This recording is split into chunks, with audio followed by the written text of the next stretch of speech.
Hello and welcome to Government with Dr. Turner. In this video, we're going to talk about the roles and responsibilities of citizens in American politics.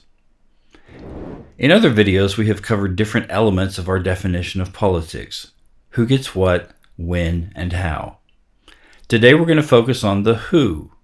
Who gets what, when, how. In an authoritarian system, people are subjects of their government. Subjects have obligations to the state, but no rights or privileges. Their only choice is to submit to government authority.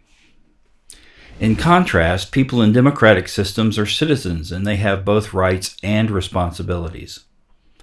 Our current ideas about citizenship began to emerge in the 1700s. Unconditional obedience to God-ordained leaders was rejected. In the new way of thinking, the foundation of government was based on reason, not faith. Remember, we've said in the past that authority is power that the people view as legitimate. To create legitimacy for government power, we have a social contract with government. Social contract theory is the doctrine that society is based on an agreement between government and the governed, in which people agree to give up some rights in exchange for the protection of other rights. Social contract theory is based on the writings of John Locke, who wrote this: "But though men, when they enter into society, give up the equality, liberty, and executive power they had in the state of nature into the hands of the society, yet it being only with an intention to everyone the better to preserve himself, his liberty, and property." We are endowed from the beginning with liberty, equality, and freedom, but without an authority we end up living in anarchy. Under the social contract, we consent to be governed while still retaining most of our liberty and freedom. The most basic obligation of a citizen in a democracy is to obey the law. Citizens have other responsibilities too. We must pay taxes, serve in the military, sit on juries, and keep an eye on our elected officials. If citizens don't stay alert and keep watch on the government, it is possible that our freedoms of democracy could be lost.